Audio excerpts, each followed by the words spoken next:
According to the Ministry of Emergency Situations, the hurricane that hit the central part of Russia damaged the roofs of more than 180 buildings and more than 1,900 cars. Wind gusts knocked down more than 6,500 trees. More than 130 commuter trains and 23 long-distance trains were delayed, and 4 Aeroexpress trains to Vnukovo airport were cancelled. The hurricane de-energized more than 300 settlements and 5,000 houses, in which more than 44,000 people live, and almost 4,000 country houses. In Moscow, the hurricane affected transport on 20 streets, more than 50 flights were delayed at airports.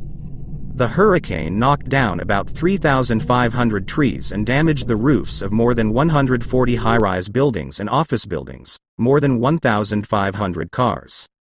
More than 22,000 people are involved in the elimination of the consequences of the hurricane in Moscow and the Moscow region, as well as in the Vladimir, Tula, Tver, Ryazan and Kaluga regions of the central part of Russia.